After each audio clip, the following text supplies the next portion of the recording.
ठीक है, तो देखो अपन बात करेंगे राजस्थान के इतिहास की। इतिहास वही है जो पहले था, बदलने वाला कुछ भी नहीं है। देखो, सबसे पहले अपन बात करेंगे कि आपका इतिहास बना कैसे था, मतलब इतिहास क्या है। तो एक दो क्लास के अंदर इतिहास की पिक्चर बताने की कोशिश करूंगा। अगर वो पिक्चर अगर आपको समझ में आ गई तो इतिहास ऑटोमेटिक अपना सरल हो जाएगा कि इतिहास बना कैसे था। ठीक है, तो इतिहास मतलब प्रारंभ कैसे हुआ, पहले हमारे पूर्वज कैसे थे, वर्तमान में कैसे आए और आज तक हम किस प्रकार से यहां पर पहुंचे हैं, तो उसके बारे में देखो अपन चर्चा करेंगे। लेकिन हम बात कर रहे हैं आपके इतिहास की। तो इतिहास पढ़ने से पहले हमारे को ये पता होना चाहिए कि हमारे इतिहास का जनक कौन है। तो सबसे पहले अपने को ये पता होना चाहिए कि आपका जो विश्व है, तो विश्व के इतिहास का जनक कौन था। तो याद रखना, विश्व के इतिहास का जनक कौन था। तो विश्व के इतिहास के जनक कौन थे? आपके हेरोडोटस। विश्व के इतिहास के जनक कौन थे? आपके हेरोडोटस। और हेरोडोटस की बुक का नाम क्या था? आपका हिस्टोरिका। विश्व के इतिहास का जनक कौन था? आपका हेरोडोटस। और हेरोडोटस की पुस्तक का नाम क्या था? आपका हिस्टोरिका।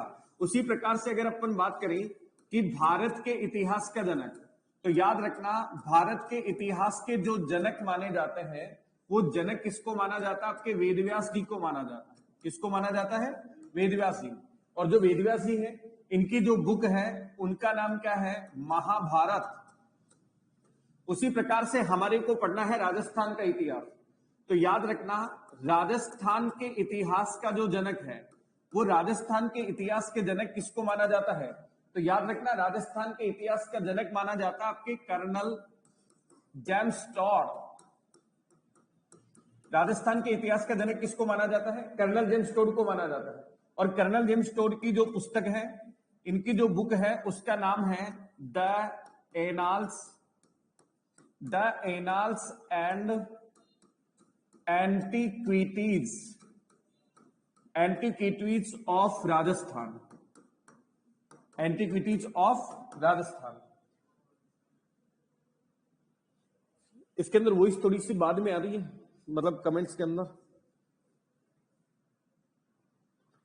बिल्कुल, देखो मेरी बात सुनो, जो आपके राजस्थान के इतिहास के जनक कौन? आपके कर्नल जेम्स टोड है। और कर्नल जेम्स टोड जो है, इनको आपके घोड़े वाले बाबा के नाम से भी जानते हैं। किसके नाम से जानते हैं? घोड़े वाले बाबा के नाम से जानते हैं। एक बार इसको सुनो, फिर आराम आराम से उतार लेना। तो देखो, विश्व के इतिहास का जनक तो कौन हो गया? विश्व के इतिहास के जनक कौन? आपके हेरोडोटस। और हेरोडोटस की पुस्तक का नाम क्या है? हिस्टोरिका। और भारत के इतिहास के जनक कौन है? वेदव्यास जी। और वेदव्यास जी की पुस्तक का नाम क्या है? महाभारत। उसी प्रकार से अपन बात कर रहे हैं कि राजस्थान के इतिहास के जनक कौन? आपके कर्नल जेम्स टोड।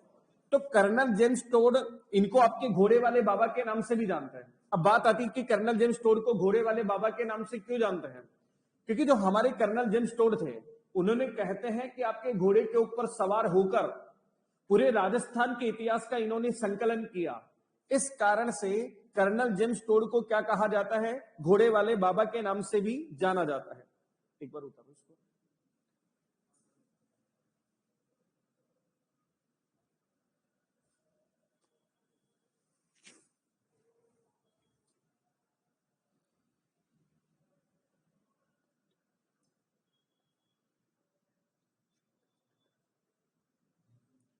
कंचन सिंगल,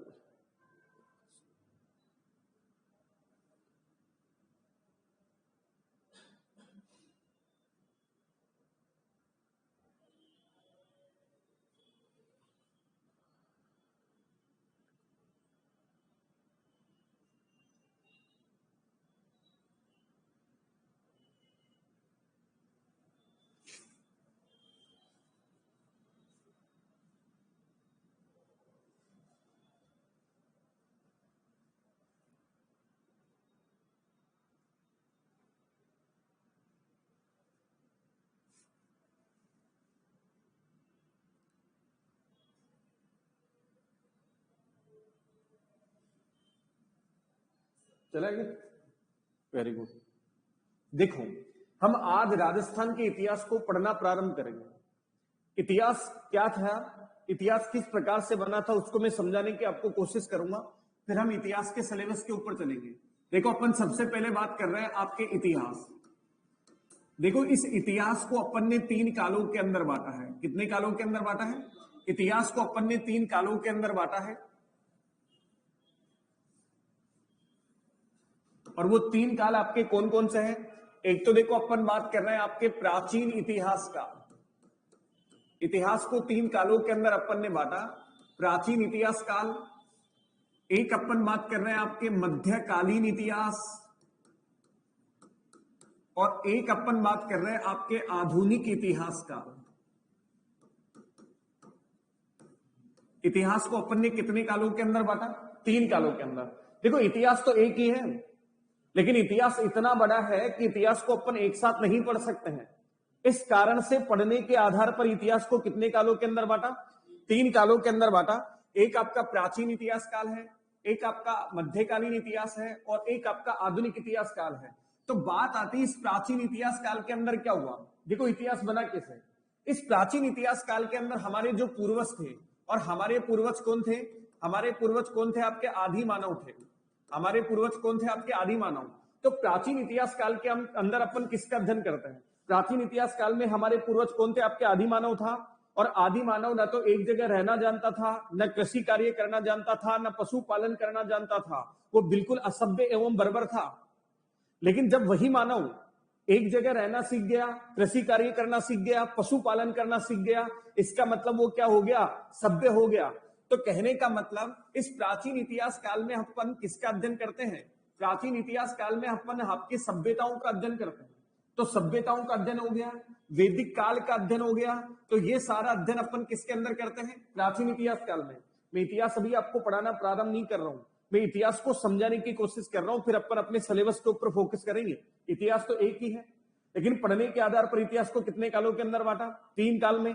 सिंपली अवस्था के अंदर समझो कि प्राचीन इतिहास काल में किसका अध्ययन करते हैं? आदि मानव का अध्ययन करते हैं। और आदि मानव सभ्य हुआ, तो आदि मानव ने किसका निर्माण किया? सभ्यताओं का निर्माण किया। तो सभ्यताओं का अध्ययन किस काल के अंदर करते हैं? प्राचीन इतिहास काल में। इसके बाद में आता है कि मध्यकालीन इतिहास में क्या हुआ। तो याद रखना, इस मध्यकालीन इतिहास में जितने भी विदेशी आक्रमणकारी आए, जितने भी विदेशी आक्रमणकारी आए, जिन्होंने भारत के ऊपर आक्रमण किया, जिन्होंने भारत को लूटा, वो सारा अध्ययन अपन किसके अंदर करते हैं? मध्यकालीन इतिहास के अंदर। मध्यकालीन इतिहास के अंदर करते हैं। इसके बाद में देखो आधुनिक इतिहास काल में हम किसका अध्ययन करते हैं? तो आधुनिक इतिहास काल के अंदर कौन आ जाती है?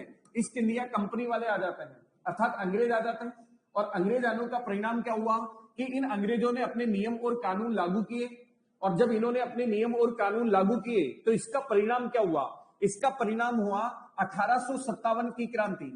1857 की क्रांति भारत के अंदर हुई थी, उसके अंदर राजस्थान का भी योगदान रहा। और क्रांति आपके असफल भी रही थी, लेकिन क्रांति आपके असफल हुई तो क्रांति 1857 की क्रांति हुई। क्रांति के असफल होने के बाद में क्या हुआ? किसान आंदोलन हुआ। और किसान आंदोलन के बाद में क्या हुआ? जनजाति आंदोलन हुआ। और इस जनजाति आंदोलन के बाद में क्या हुआ? प्रजामंडल आंदोलन हुआ। और प्रजामंडल आंदोलन के बाद में एक समय ऐसा आया कि आपका भारत स्वतंत्र भी हुआ और हमारे राजस्थान का निर्माण भी हुआ। और आप सबको ये पता है कि जो राजस्थान का निर्माण हुआ है ये कितने चरणों के अंदर हुआ है? 7 चरणों के अंदर हुआ है। तो कहने का मतलब ये है कि आधुनिक इतिहास काल में हम किसका अध्ययन करते हैं? अंग्रेजों का अध्ययन करते हैं। चाहे आधुनिक इतिहास काल में चाहे इंडिया ले लो, चाहे आप राजस्थान ले लो, आधुनिक इतिहास काल में हम यही अध्ययन करते हैं कि अंग्रेज आए, यहां पर व्यापार कर रहे थे, लेकिन परिणाम क्या हुआ? 1857 की क्रांति असफल हुई। इसके बाद में किसान आंदोलन हुआ, फिर जनजाति आंदोलन हुआ, फिर प्रजामंडल आंदोलन हुआ। और एक समय ऐसा आया कि भारत स्वतंत्र हुआ और राजस्थान आपके 7 चरणों के अंदर बनकर तैयार हुआ। तो यही अध्ययन अपन किसके अंदर करते हैं?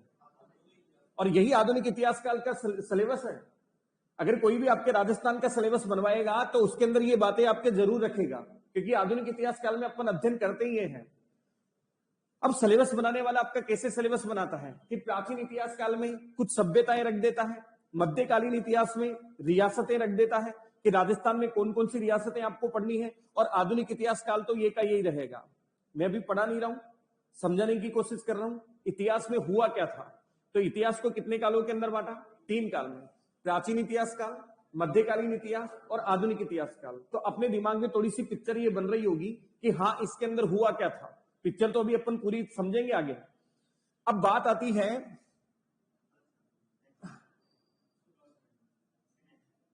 Very good. तो देखो अपन बात कर रहे हैं आपके इतिहास। इतिहास को 3 कालों में अभी मैंने आपको बताया कि कितने कालों के अंदर बांटा है, 3 कालों के अंदर। उसको उतारना है, उतारना तो अब है। देखो इतिहास को अपन ने कितने कालों के अंदर बांटा है, 3। प्राचीन इतिहास काल, एक आपका कौन सा है मध्यकालीन इतिहास, और एक अपना कौन सा है आधुनिक इतिहास काल। तो इतिहास को अपन ने 3 कालों के अंदर बांटा है ना। अब देखो मेरी जब भी मैं पहली क्लास जब पढ़ाता हूं तो उसको कहां से शुरुआत करवाता हूं। मैं मानता हूं कि आप जीवन में बहुत बार आप इतिहास पढ़ चुके होंगे, लेकिन मैं ये सोच के चल रहा हूं कि आप मेरे से तो पहली बार ही पढ़ रहे हो। तो आपका जो बिल्कुल बेसिक जो 0 लेवल पे है, ये 3 क्लास से अगर आप समझ जाओगे तो आपको पूरा इतिहास समझ में आ जाएगा कि इतिहास की पिक्चर है क्या। 3 कालों के अंदर बांटा।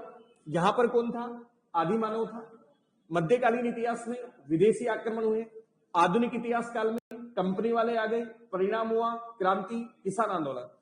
अब देखो इस मध्यकालीन इतिहास की अगर अपन बात करें तो मध्यकालीन इतिहास के अंदर मैं आपको बता रहा हूं कि मध्यकालीन इतिहास के अंदर क्या हुआ है, विदेशी आक्रमणकारियों का आक्रमण हुआ है। किसका आक्रमण हुआ है, विदेशी आक्रमणकारियों का आक्रमण हुआ है। और जो ये मध्यकालीन इतिहास है, इस मध्यकालीन इतिहास को भी अपन ने 2 भागों के अंदर बांटा है। कितने भागों में, 2 भागों में। एक तो आपका है सल्तनत काल, एक तो हमारा कौन सा काल है सल्तनत काल, और एक हमारा है मुगल काल। मध्यकालीन इतिहास को अपन ने कितने भागों के अंदर बांटा, 2। एक आपका सल्तनत काल और एक आपका मुगल काल। अब बात आती है कि सल्तनत काल किसे कहते हैं।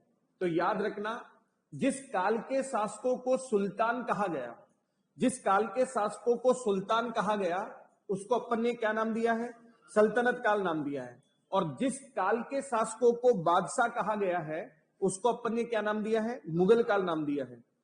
ये एक बार थोड़ा सा बंद आ रहा है, कोई दिक्कत तो नहीं है?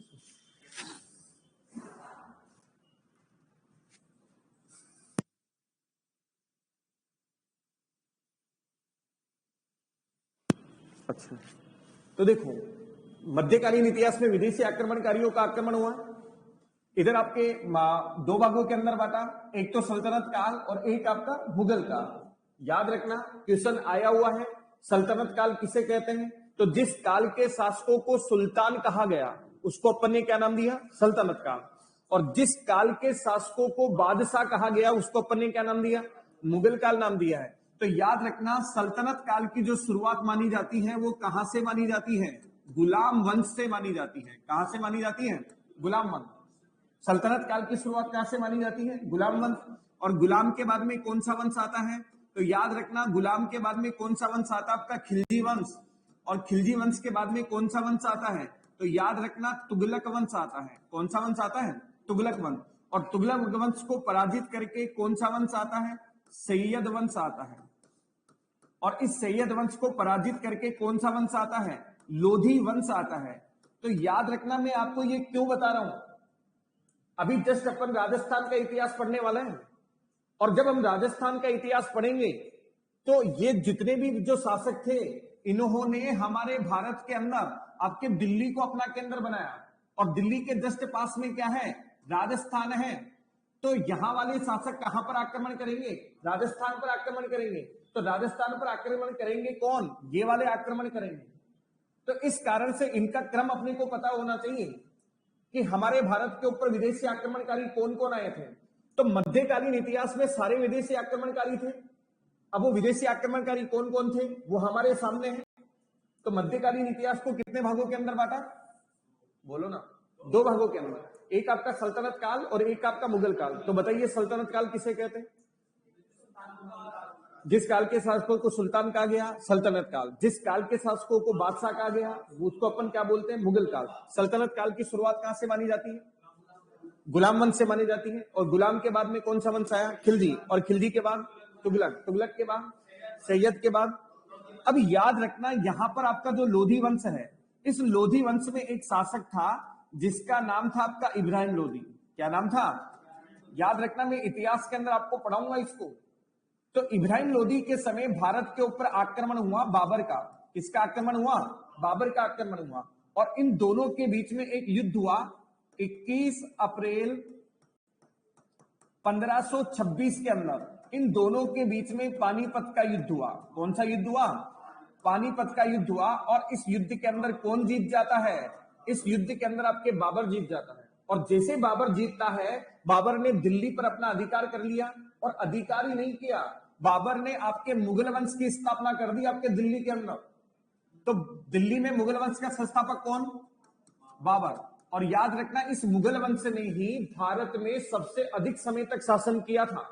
तो आपका कौन आया? बाबर। बाबर का पुत्र कौन था? हुमायूं। और हुमायूं का पुत्र कौन था? अकबर। अकबर का पुत्र कौन? जहांगीर। और जहांगीर का पुत्र कौन? शाहजहां। और शाहजहां का पुत्र कौन? शाहजहां का कौन था आपका? औरंगजेब। कौन था? इसके बाद में भी आपके मुगल शासक आए थे, लेकिन औरंगजेब के बाद इस दिल्ली सल्तनत को संभालने वाला कोई मुगलों के अंदर योग्य शासक नहीं था।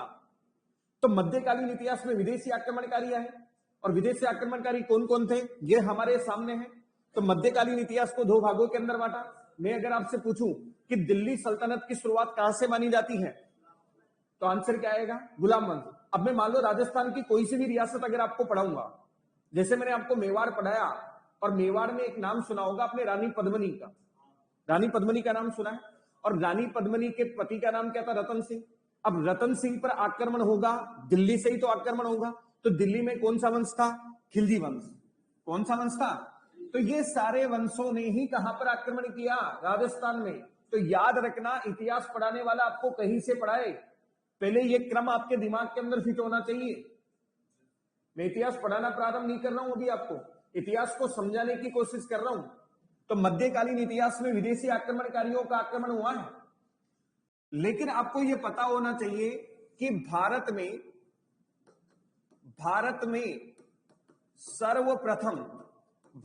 जो सर्वप्रथम विदेशी आक्रमण हुआ, भारत में जो सबसे पहले विदेशी आक्रमण हुआ, वो विदेशी आक्रमण किसका हुआ था? ईरान वासियों का। किसका हुआ? ईरान। ईरान के बाद में आक्रमण किसका हुआ? यूनान वासियों का। किसका आक्रमण हुआ? यूनान। ईरान के बाद में कौन आए? यूनान वासी। यूनान वासियों के बाद में आक्रमण हुआ अरब आक्रमणकारियों का। और इस अरब आक्रमणकारियों में भी आक्रमण करने वाला था मोहम्मद बिन कासिम। कौन था? मोहम्मद बिन कासिम। इसके बाद में भारत पर आक्रमण हुआ तुर्क आक्रमणकारियों का। और इस तुर्क आक्रमणकारियों में भी सबसे पहले आक्रमण करने वाला था आपका महमूद गजनवी। कौन था? भारत पर आक्रमण करने वाला कौन था? महमूद गजनवी। और महमूद गजनवी के बाद में आक्रमण किसने किया? मोहम्मद गोरी ने आक्रमण किया। किसने? मोहम्मद गोरी ने आक्रमण। महमूद गजनवी का नाम तो आप सबने सुना ही होगा। यह महमूद गजनवी वही है जिसने भारत पर 17 बार आक्रमण किए, और इसका 16वां आक्रमण विश्व प्रसिद्ध था। इसने सोमनाथ के मंदिर को लूटा। तो ये सारे लूटने वाले ही थे। तो अब बात आ जाए, मैं आपसे क्वेश्चन पूछूं कि भारत पर सबसे पहला विदेशी आक्रमण किसने किया? ईरान वासियों ने। ईरान के बाद यूनान। लेकिन अगर क्वेश्चन पूछूं कि दिल्ली सल्तनत की शुरुआत कहां से मानी जाती है, तो आंसर क्या होना चाहिए? मतलब इसका मीन्स क्या हुआ, इसको एक बार समझो आप। ये सारे विदेशी आक्रमणकारी हैं। पहली क्लास में आपको यह पता चल गया है, सारे विदेशी आक्रमणकारी हैं। अब राजस्थान का कोई भी इतिहासकार आपको राजस्थान को कहीं से भी प्रारंभ करे, अब वो जहां से भी प्रारंभ करेगा टकराएगा इनसे ही। अब जब मान लो कोई जहांगीर से टकराएगा, तो आपको पता चल जाएगा कि जहांगीर से पहले 3 पहले और छूट चुके हैं। क्लियर? अब देखो, भारत पर आक्रमण हुआ सबसे पहले ईरान का, फिर यूनान का, फिर अरब का, फिर तुर्क आक्रमणकारियों का। और तुर्क आक्रमणकारियों में बाद में आक्रमण करने वाला कौन था? मोहम्मद गोरी। अब जब मोहम्मद गोरी राजस्थान पर आक्रमण कर रहा है, तो इस बात का पक्का यह है कि हमारे राजस्थान में भी इस समय कोई ना कोई तो होगा। तो याद रखना, इस समय हमारे राजस्थान के अंदर जो अजमेर है, इस अजमेर के अंदर आपके चौहान वंश था। और चौहान वंश के अंदर कौन था? पृथ्वीराज चौहान था। कौन था? तो याद रखना, पृथ्वीराज चौहान और इस मोहम्मद गोरी के बीच में 2 युद्ध हुए थे। कितने युद्ध हुए थे? और ये दोनों युद्धों को अपन 8वीं क्लास में पढ़ चुके थे। अगर आपको याद हो तो इन दोनों के बीच में 2 युद्ध हुए थे। एक तो युद्ध हुआ था आपका तराइन का युद्ध, और तराइन का पहला जो युद्ध हुआ था वो कब हुआ? 1191 में। और तराइन का जो द्वितीय युद्ध हुआ, वो तराइन का द्वितीय युद्ध कब हुआ? 1192 के अंदर हुआ। और आप सबको पता है कि तराइन का जो पहला युद्ध है, इस युद्ध में तो कौन जीत गया था? पृथ्वीराज चौहान। लेकिन जो तराइन का द्वितीय युद्ध है, इसमें साम दाम और दंड भेद से किसका अधिकार हो गया था? मोहम्मद गोरी। तो तराइन का पहला युद्ध तो किसने जीता? तराइन का द्वितीय युद्ध किसने जीता? मोहम्मद गोरी। अब मेरी बात सुनो, जैसे तराइन का द्वितीय युद्ध आपके मोहम्मद गोरी ने जीता, मोहम्मद गोरी ने दिल्ली पर भी अपना अधिकार कर लिया, और इस अजमेर पर भी किसका अधिकार हो गया? मोहम्मद गोरी का अधिकार हो गया। एक लाइन में लिखने की कोशिश कर रहा हूं, उसके ऊपर ध्यान देना। ये क्वेश्चन आपके एग्जाम में पूछा जाता है।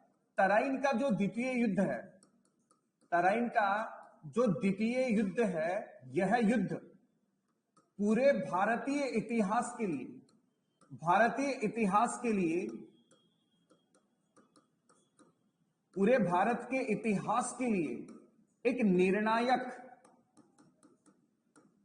निर्णायक व परिवर्तनकारी युद्ध था। कैसा युद्ध था? निर्णायक व परिवर्तनकारी युद्ध था। बात समझ में आ रही है? तराइन का द्वितीय युद्ध पूरे भारतीय इतिहास के लिए निर्णायक और परिवर्तनकारी युद्ध था। क्यों था? क्योंकि इस युद्ध के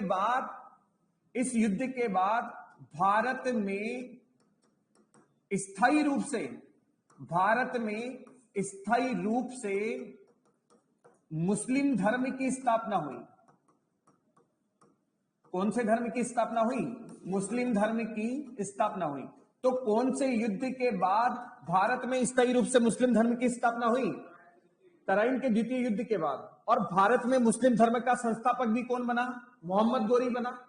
देखो, मेरी बात को सुनने की कोशिश करना। इस्लाम का आगमन तो भारत में यहीं से हो गया था। इसके बाद में मोहम्मद गोरी से पहले इतने व्यक्तियों ने भारत के ऊपर आक्रमण कर दिया था, लेकिन इन सबका उद्देश्य भारत पर आक्रमण करना था, आक्रमण करके धन लूटना था और धन लूट के वापस चले जाना था। लेकिन मोहम्मद गोरी का उद्देश्य भारत को लूटना नहीं था। मोहम्मद गोरी का उद्देश्य भारत में मुस्लिम धर्म की स्थापना करना था। तो भारत में मुस्लिम धर्म का संस्थापक कौन बना? कौन से युद्ध के बाद भारत में मुस्लिम धर्म की स्थापना हुई? अच्छा, दिल्ली सल्तनत की शुरुआत कहां से मानी जाती है? गुलाम वंश से। लेकिन भारत पर सबसे पहला विदेशी आक्रमण किसने किया? ईरान वासियों ने किया। अब मेरी बात सुनो,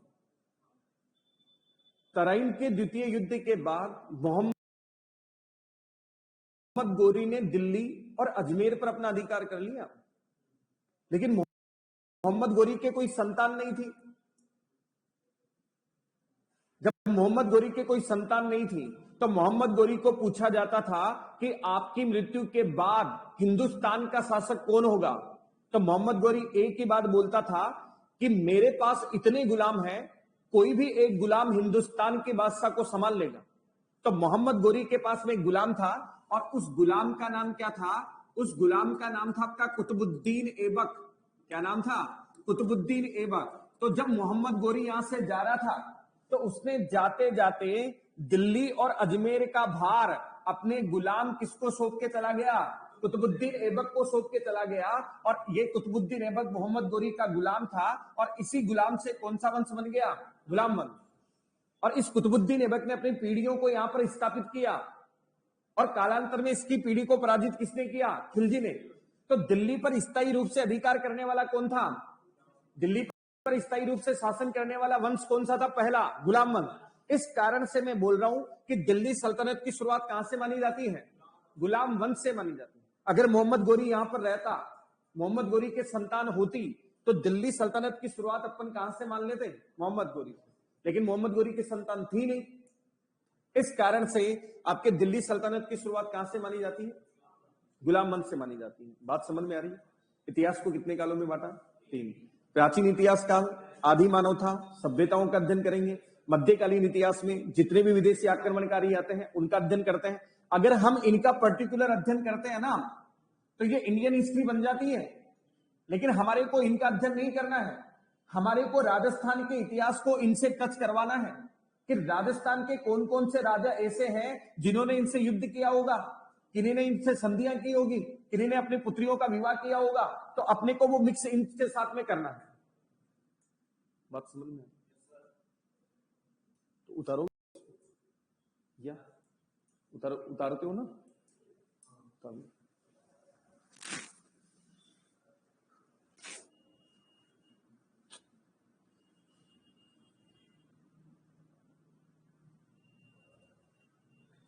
बिल्कुल आपके कंचन सिंगल।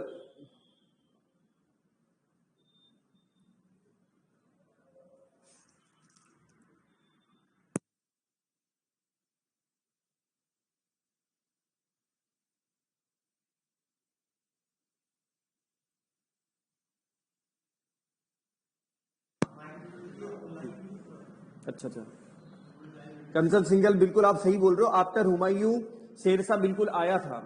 ये मैं आपको इतिहास के क्रम के अंदर बताऊंगा भाई किस प्रकार से आपके हुमायूं आया था, और हमारे राजस्थान के अंदर उस समय आपके मालदेव था, किस प्रकार से आपके शरण दी गई थी, वो सारा घटनाक्रम। पहले आपको ये पता होना चाहिए, मैं इतिहास को बिल्कुल नहीं पढ़ा रहा हूं, इतिहास को समझाने की कोशिश कर रहा हूं। इतिहास बना कैसे था?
अच्छे से उतारना, जमा जमा बाइंडिंग वाली कॉपी बनाना है ना।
आपको बिल्कुल ऐसे ऐसे ही सेम उतारना है ना, क्योंकि सारा इतिहास अपना ऐसे ही चलेगा। अगर अपन इसके अंदर कुछ थोड़ा सा अपना हिसाब से अगर लगाते करते हैं ना, फिर डिस्टर्ब हो जाएगा मामला। उतारना बिल्कुल ऐसे ही है सेम, है ना। और क्लास के अंदर मैं रोज आऊंगा, आपका रिवीजन रोज का रोज चलता रहेगा, रोज पढ़ के आना, आप इतिहास आपको याद हो जाएगा। ठीक है, चले आगे। Very good. देखो, इतिहास के बारे में पढ़ना प्रारंभ कर रहे हैं। इतिहास को प्रारंभ नहीं करवाया हूं, इतिहास को समझाने की कोशिश कर रहा हूं। 3 कालों के अंदर बांटा है, प्राचीन इतिहास काल, मध्यकालीन इतिहास, आधुनिक इतिहास काल। पहले अपने दिमाग में ये सेट कर लो कि प्राचीन इतिहास काल में सभ्यताओं का अध्ययन करते हैं। मध्यकालीन इतिहास में जितने भी विदेशी आक्रमणकारी आए और राजस्थान के राजाओं से उन्होंने जो युद्ध किया, वो सारा मध्यकालीन इतिहास में पढ़ते हैं। लेकिन जैसे ही ये समाप्त हुए तो अंग्रेज आ गए, फिर अंग्रेजों से हमारे को संघर्ष करना पड़ा। इसका परिणाम हुआ फिर बाद में जाकर हम क्या हुए, आजाद हुए थे। अब मैं आपको पिक्चर दिखाने की कोशिश कर रहा हूं कि इतिहास को अपन ने 3 कालों के अंदर बांटा है। सबसे पहले मैं बात कर रहा हूं कि आपका जो प्राचीन इतिहास काल है, इस प्राचीन इतिहास काल में हुआ क्या था। अगर ये क्रम आपको समझ में आ गया तो इतिहास को समझना आपके लिए सरल हो जाएगा। सबसे पहले प्राचीन इतिहास काल में क्या हुआ था, फिर मध्यकालीन इतिहास में क्या हुआ था, फिर आधुनिक इतिहास में क्या हुआ था, फिर अपन अपने सिलेबस के ऊपर प्रारंभ करेंगे। देखो, जो प्राचीन इतिहास काल है, इसके अंदर अपन किस किस का अध्ययन करते हैं।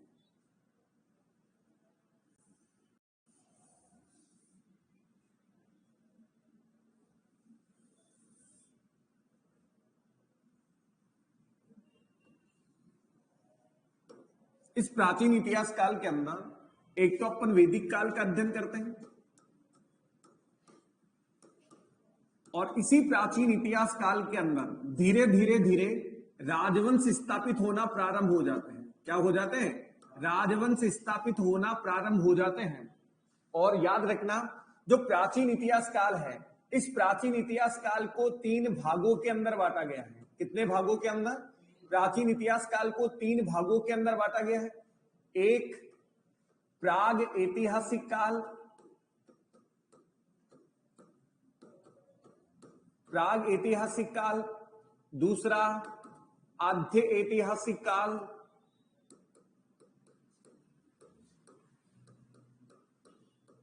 और एक आपका तीसरा है ऐतिहासिक काल।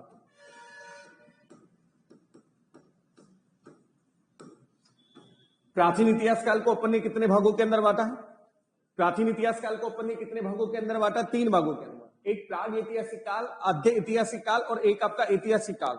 प्राचीन इतिहास काल को 3 भागों के अंदर बांटा। बात आती है कि प्राग ऐतिहासिक काल किसे कहते हैं। ये प्राग ऐतिहासिक काल से दौड़कर गुजर के आए, फिर आया आपका आद्य ऐतिहासिक काल, इससे गुजर के फिर हम कहां पर पहुंचे, ऐतिहासिक काल के अंदर। और ये तीनों घटनाक्रम कौन से काल में आता है, प्राचीन इतिहास काल को ही 3 भागों के अंदर बांटा। इसी प्राचीन इतिहास काल के अंदर वैदिक काल को रखते हैं। इसी प्राचीन इतिहास काल के अंदर राजवंश स्थापित होना प्रारंभ हो जाते हैं। सबसे पहले हम ये बात कर रहे हैं कि प्राचीन इतिहास काल को 3 भागों के अंदर बांटा है। बात आती है कि प्राग ऐतिहासिक काल किसे कहते हैं। तो प्राग ऐतिहासिक काल उसे कहते हैं जिस काल में लोगों को लेखन कला का ज्ञान ही नहीं था, जिस काल में लोगों को लेखन कला का ज्ञान नहीं था, और जिस काल के कोई लिखित साक्ष्य उपलब्ध नहीं थे, उस काल को अपन ने किसके अंदर रखा, प्राग ऐतिहासिक काल के अंदर रखा। इसके बाद में बात आती है कि आद्य ऐतिहासिक काल किसे कहते हैं। यहां से क्वेश्चन आता है, आद्य ऐतिहासिक काल किसे कहते हैं, जिस काल में लोगों को लेखन कला का ज्ञान तो था, लेकिन जिसकी लिपि को आज तक नहीं पढ़ा गया। लेखन कला का ज्ञान था, लेकिन जिसकी लिपि को नहीं पढ़ा गया, उस काल को अपन ने किसके अंदर रखा, आद्य ऐतिहासिक काल। याद रखना, मैं आपको आगे पढ़ाऊंगा, जो सिंधु घाटी सभ्यता है, उस सिंधु घाटी सभ्यता को कौन से काल के अंदर रखा गया, आद्य ऐतिहासिक काल के अंदर रखा गया। क्यों, क्योंकि सिंधु घाटी सभ्यता के लोगों को लेखन कला का ज्ञान तो था, लेकिन उसकी लिपि को आज तक समझ ही नहीं पाए। तो जिस काल के लोगों को लेखन कला का ज्ञान तो था, लेकिन जिसकी लिपि को अपन नहीं पढ़ पाए, उसको अपन ने किसके काल के अंदर रखा, आद्य ऐतिहासिक काल। और जिस काल में लोगों को लेखन कला का ज्ञान भी था और जिसकी लिपि को पढ़ लिया गया और जिससे आज अपन इतिहास की जानकारी देते हैं, वो काल कौन सा आपका, ऐतिहासिक काल। जिस काल में लोगों को लेखन कला का ज्ञान था और जिसके ऐतिहासिक आपके स्रोत अपने को मिलते हैं, वो काल कौन सा काल कहलाता है? ऐतिहासिक काल कहलाता है। तो प्राचीन इतिहास काल को 3 भागों के अंदर बांटा अपन ने, और याद रखना इस प्राचीन इतिहास काल में सबसे पहले हमारे पूर्वज कौन थे? हमारे पूर्वज कौन थे? आदि मानव थे। अब हमारे पूर्वज कौन थे? आपके आदि मानव थे। और इस आदि मानव ने सबसे पहले जिस धातु का पता लगाया वो धातु कौन सी थी? आपकी तांबा। कौन सी थी? तांबा। तो आदि मानव ने सबसे पहले किस धातु का पता लगाया? तांबे का पता लगाया। तो याद रखना ये क्वेश्चन एग्जाम में बहुत बार पूछा जाता है कि आदि मानव ने सबसे पहले, देखो आपके आदि मानव ने सबसे पहले किस धातु का पता लगाया था? तांबे का पता लगाया। और इस तांबे से जो बनी सभ्यताएं, उन सभ्यताओं को नाम दिया गया ताम्रयुगीन सभ्यता। कौन सी सभ्यता नाम दिया गया? ताम्रयुगीन सभ्यता नाम दिया गया। अर्थात ताम्रयुगीन सभ्यताएं इससे बनी, तांबे से बनी हमारी ताम्रयुगीन सभ्यताएं। और ताम्रयुगीन सभ्यताओं के राजस्थान में अवशेष बहुत जगह मिले थे।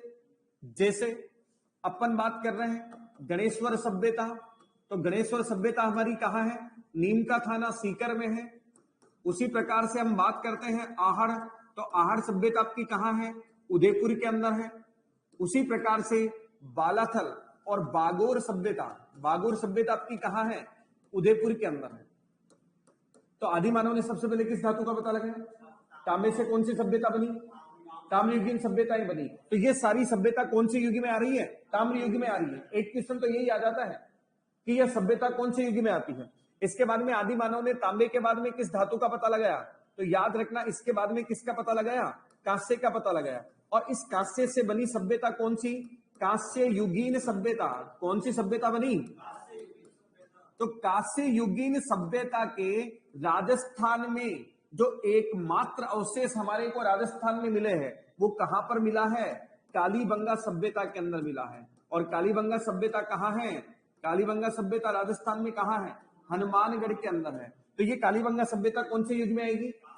तो धातुओं के आधार पर सभ्यताओं का विभाजन किया गया। आदि मानव ने सबसे पहले किसका पता? तांबे का। तांबे के बाद और कांसे के बाद में किसका पता लगाया? तो याद रखना कांसे के बाद में किसका पता लगाया? लोहे का। याद रखना इतिहास की पिक्चर में आपको दिखाने की कोशिश कर रहा हूं, इतिहास पढ़ा नहीं रहा। ये क्रम अगर आप समझ गए तो चाहे भारत का इतिहास हो चाहे राजस्थान का इतिहास हो, एक पिक्चर आपके दिमाग में सेट हो जाएगी। और इसी फॉर्मेट को फिर अपन सिलेबस के अंदर बदल देंगे। पढ़ाने वाला सबसे पहले सभ्यताएं क्यों पढ़ाता है? क्योंकि सबसे पहले विकास ही सभ्यताओं का हुआ। सभ्यता के बाद में वो क्या पढ़ाएगा? पढ़ाने में तो 1857 की क्रांति भी स्टार्ट कर सकता है और आपको पढ़ना पड़ेगा, लेकिन एक पिक्चर आपके दिमाग में सेट होनी चाहिए। तो आपके सबसे पहले तांबे का पता लगाया, तांबे के बाद कांसे के बाद, और लोहे से कौन सी सभ्यता बन गई? लोहे से कौन सी सभ्यता बन गई? लोहा युगीन सभ्यताएं। और लोहा युगीन सभ्यताओं के राजस्थान में अवशेष बहुत जगह मिले थे। जैसे अगर मैं बात करूं बेराट सभ्यता, तो बेराट सभ्यता कहां है? जयपुर में है। बेराट सभ्यता कहां है? जयपुर में। सुनारी कहां है? झुंझुनू में है। उसी प्रकार से नौह सभ्यता आपकी कहां है? तो नौह सभ्यता आपकी कहां है? भरतपुर के अंदर है। ऐसे हमारी बहुत सारी सभ्यताएं हैं। मैं समझाने की कोशिश कर रहा हूं कि ये जो सभ्यता है वो कौन से युग में आएगी, और ये वाली सभ्यता कहां से युग में? ये वाली सभ्यता। तो इससे आपके सभ्यताओं का निर्माण हो गया। अब आगे की पिक्चर कैसे बनेगी? अब आगे की पिक्चर कैसे बनेगी वो सुनो। देखो इस लोहे का जो पता चला, सबसे पहले लोहे की जो जानकारी जिनको मिली थी, सबसे पहले लोहे का पता किसको चला? आर्यों को। सबसे पहले लोहे का पता किसको चला? आर्यों को। और ये जो आर्य थे ये धर्म से क्या थे? हिंदू। धर्म से क्या थे? हिंदू। और आप सबको पता है कि हिंदुओं का जो धर्म ग्रंथ है वो हिंदुओं का धर्म ग्रंथ कौन सा है? वेद। कौन सा है? हिंदुओं का धर्म ग्रंथ कौन सा आपका? वेद है। अब जब आपके हिंदुओं का धर्म ग्रंथ वेद है, लोहे का पता सबसे पहले किसको चला?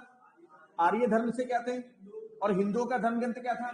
जब हिंदुओं का धर्म ग्रंथ वेद था और आर्य जब धर्म से हिंदू थे, तो इन्होंने क्या किया? वेदों का अध्ययन करवाना प्रारंभ किया। अर्थात इन्होंने आपके ऋग्वेद, यजुर्वेद, सामवेद, अथर्ववेद, उपनिषद, महाकाव्यों का अध्ययन करवाना प्रारंभ किया। और जब इन्होंने महाकाव्यों का इनका अध्ययन करवाया तो उस काल को ही नाम दे दिया गया क्या? वैदिक काल। तो कोई सा भी इतिहास पढ़ लो, चाहे राजस्थान का पढ़ लो, चाहे भारत का पढ़ लो, क्रम वही है। पढ़ाने वाला तो कुछ भी पढ़ा सकता है, लेकिन इतिहास में सबसे पहले क्या बनी? सभ्यता।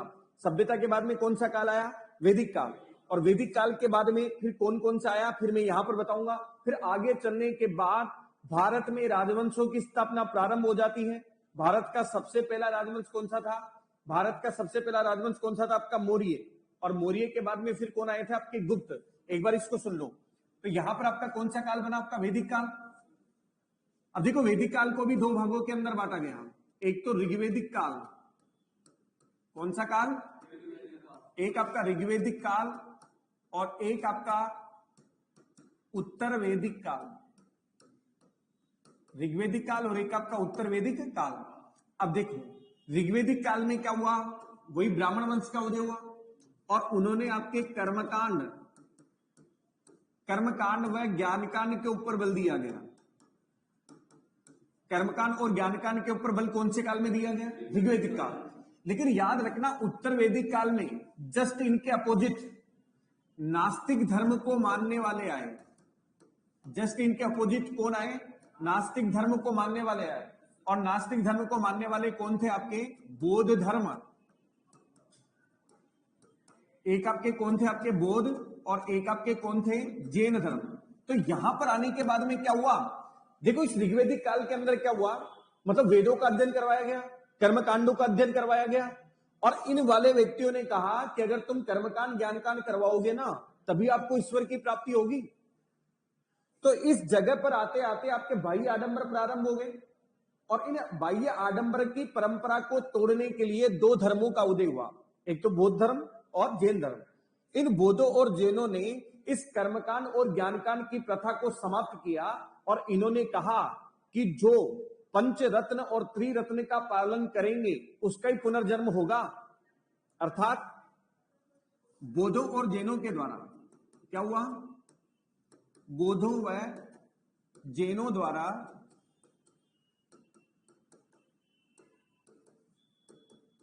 कर्मकांड व ज्ञानकांड का क्या कर दिया गया? ज्ञानकांड का क्या कर दिया गया? विरोध कर दिया गया। फिर याद रखना, इस बौद्ध धर्म से जो सबसे ज्यादा प्रभावित हुआ, इस बौद्ध धर्म का जो विकास करने का जो श्रेय जाता है, वो बौद्ध धर्म का विकास करने का श्रेय किसको जाता है? मौर्यों को जाता है। किसको जाता है? मौर्यों को जाता है। और इससे बना आपका कौन सा काल? मौर्य काल बना। और याद रखना, जैन धर्म का जो सबसे ज्यादा विस्तार करने वाले थे, अर्थात जैन धर्म से जैन धर्म का विकास करने वाले कौन थे या प्रभावित होने वाले कौन थे? आपके गुप्त काल। अर्थात कौन थे? आपके गुप्त काल। अरे इतिहास बनता जा रहा है क्या? इतिहास की पिक्चर बनती जा रही है। सबसे पहले अपन ने आपके आदि मानव से प्रारंभ किया था। सबसे पहले सभ्यताओं का अध्ययन करवाया जाता है। इसके बाद में आपके वैदिक काल का अध्ययन करवाया जाता है। वैदिक काल में आपके कर्मकांड वेदों का अध्ययन करवाया जाएगा। इसके बाद निश्चित क्रम है कि वैदिक काल में फिर किसका अध्ययन करवाया जाएगा? बौद्ध धर्म, अर्थात महात्मा बुद्ध का अध्ययन करवाया जाएगा। इसके बाद में आपका जैन धर्म का उदय हुआ, अर्थात आपके जो 24 तीर्थंकर है उनका उदय हुआ। इसके बाद फिर राजवंश स्थापित होना प्रारंभ हो जाते हैं। आदि मानव से राजवंश तक पहुंच गए अपन। ठीक है, भारत का पहला राजवंश मौर्य काल। पूरे भारत पर शासन किया आपके मौर्य ने, पहला राजवंश था। मौर्य काल के बाद में कौन सा काल आया? गुप्त काल। अब यहां पर आते आते भारत में अनेक राजवंश स्थापित हो गए, लेकिन हमारे को पढ़ना है राजस्थान का इतिहास। तो याद रखना, हमारे राजस्थान में तो प्रारंभ में दो ही राजवंश थे। एक तो मारवाड़ में थे। मारवाड़ वर्तमान का जोधपुर बन चुका है। मारवाड़ में कौन थे? गुर्जर प्रतिहार। मारवाड़ में कौन थे? गुर्जर प्रतिहार। और याद रखना, अजमेर में कौन थे? अजमेर में कौन थे? चौहान। अरे अजमेर में कौन थे? चौहान। हो गए राजवंश स्थापित। क्रम आदि मानव, वैदिक काल, बौद्ध धर्म, जैन धर्म, मौर्य काल, गुप्त काल। इसके बाद में राजस्थान, जैसे भारत में राजवंश स्थापित हुए वैसे हमारे राजस्थान में भी कौन कौन से राजवंश थे प्रारंभ में? दो। तो याद रखना, मारवाड़ में सबसे पहले कौन थे? गुर्जर प्रतिहार। और फिर गुर्जर प्रतिहारों ने क्या किया, अपना शासन दहेज में किसको देकर चले गए, राठौड़ों को देकर चले गए। किसको देकर चले गए, राठौड़ों को। तो आज मारवाड़ में कौन सा वंश है, राठौड़ों से पहले कौन था, बात समझ में आ रही है। ये प्राचीन इतिहास काल की पिक्चर है। इस पूरी पिक्चर में से हमारे सिलेबस में एक तो सभ्यता है, और इस पूरी पिक्चर में हमारे सिलेबस में क्या है, ये वाले राजवंश है। हमारे सिलेबस में न तो वैदिक काल पूरा ही नहीं है, न मौर्य है, न गुप्त है, लेकिन पिक्चर का क्रम तो समझ में आना चाहिए ना। अरे जो मैं पढ़ा रहा हूं समझ में आ रहा है, नहीं आ रहा, पक्की बात।